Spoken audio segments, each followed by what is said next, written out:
दीपक जी। नमस्कार नमस्कार प्रकाश जी। फागुन का महीना है जी जी मेघों ने रात मल्हार छेड़ रखा है जी, फागुन जी। के महीने में।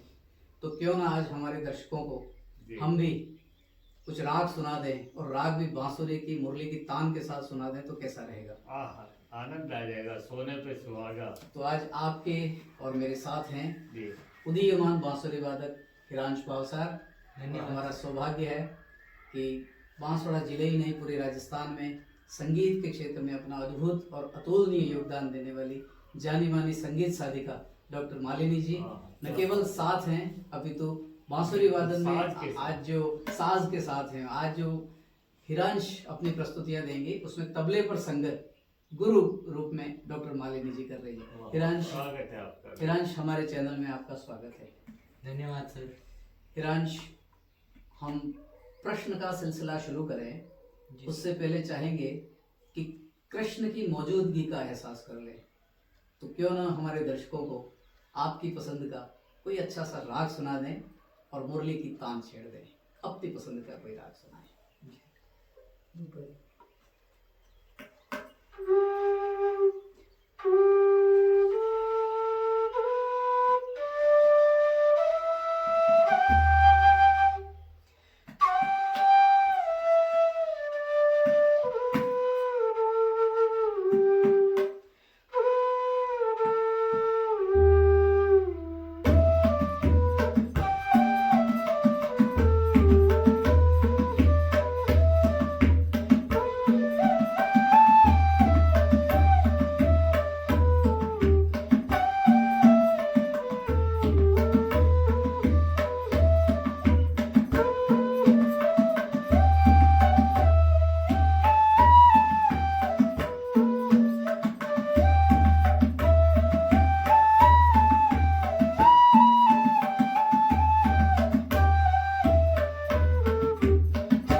यानी कि जब भी बांसुरी सामने होती तो भगवान श्री कृष्ण सामने आ जाते हैं।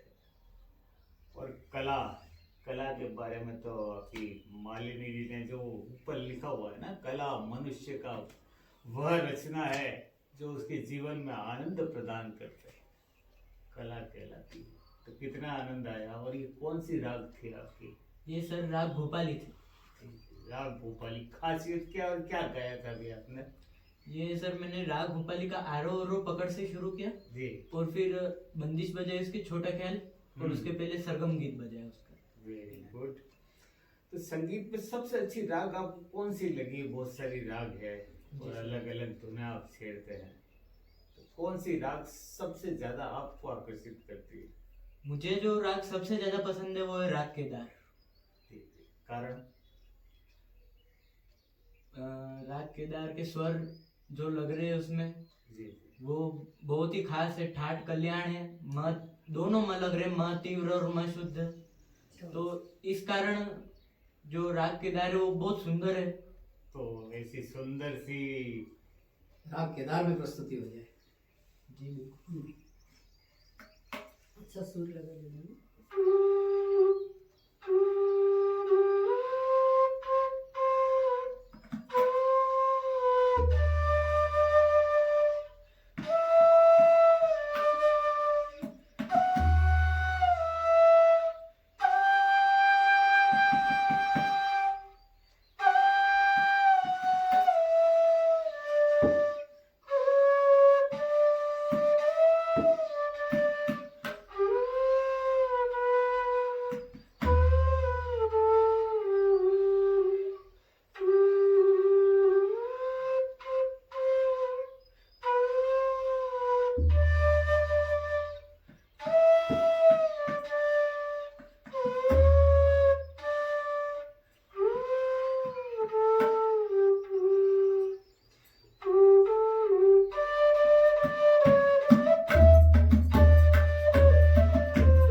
था राग केदार। जी सर।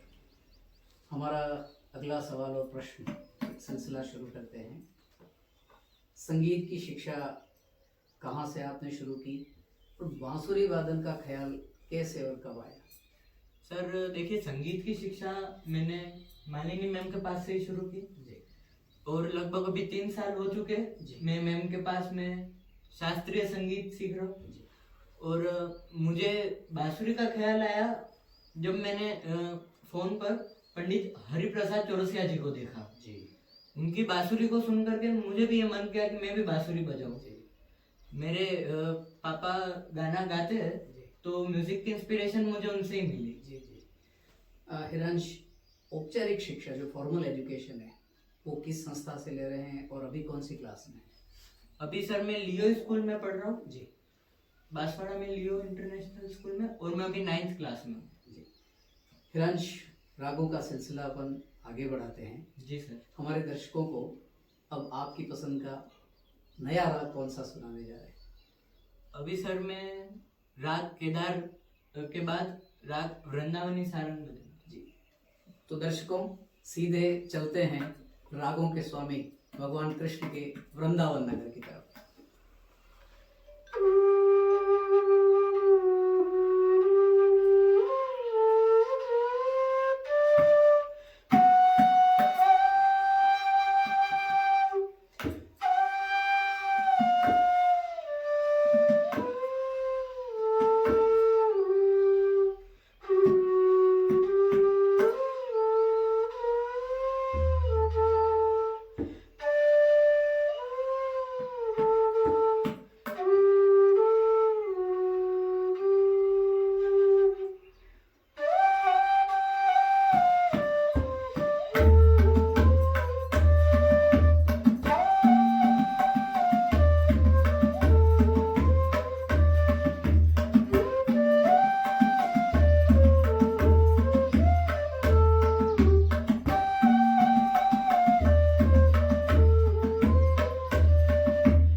संगीत को इग्नोर कर रहे, भारतीय संगीत को, और वेस्टर्न म्यूजिक की तरफ ज्यादा बढ़ रहे। जी जी, वेरी गुड। मैं यही चाह रहा था, तो जो वेस्टर्न म्यूजिक है और जो अपने कल्चर का म्यूजिक है, इसमें क्या अंतर नजर आता है?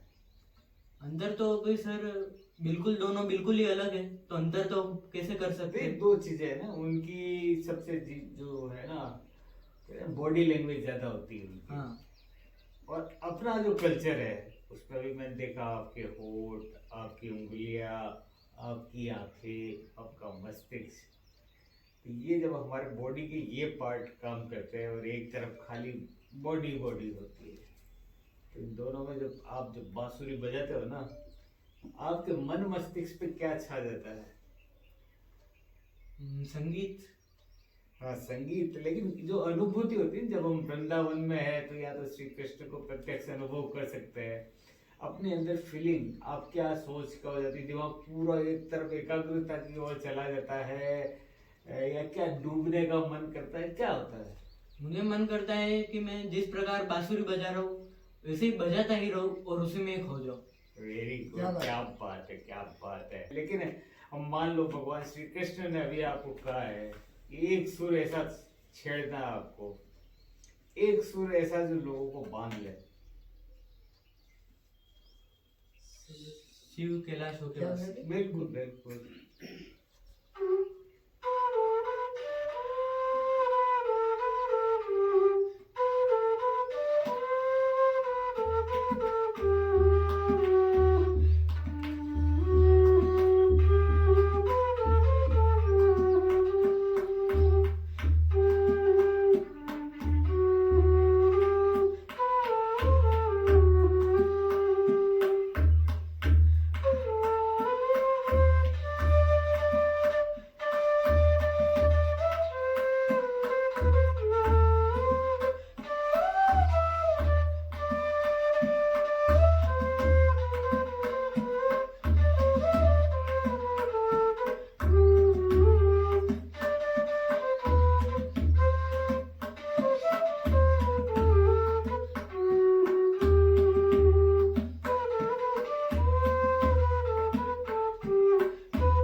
वाह हिरांश, बहुत अच्छे।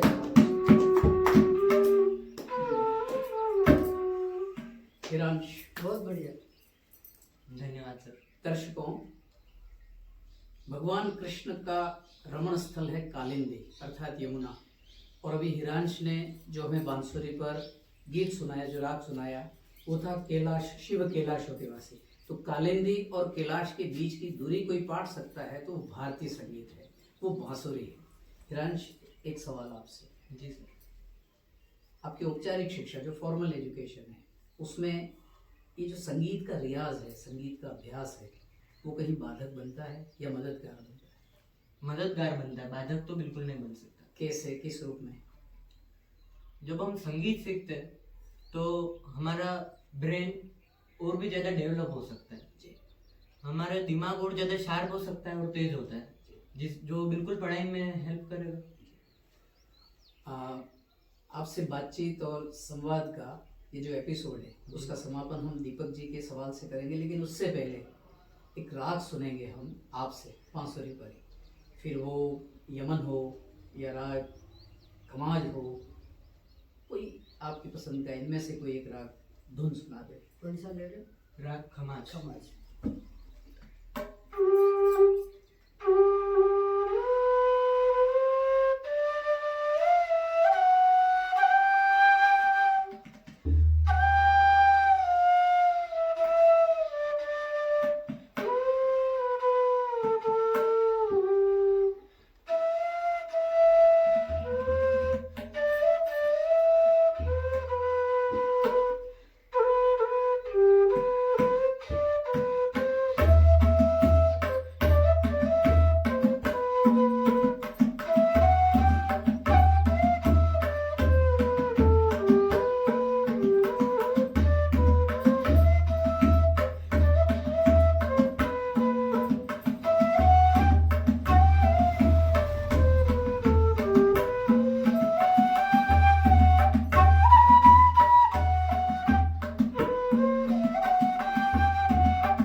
एक होता है दिल जिसको हृदय कहते हैं, एक होता है दिमाग जिसको मस्तिष्क कहते हैं, और तीसरी होती है आत्मा। तो इन तीनों को अगर कोई शुद्ध पवित्र कर सकता है तो वो है म्यूजिक, म्यूजिक। संगीत। तो दोस्तों म्यूजिक आप भी सीखें, लेकिन एक ही अंतर है, अगर आपको आपकी बॉडी चाहिए, थिरकना है, डोलना है, तो आप वेस्टर्न म्यूजिक पे चले जाए।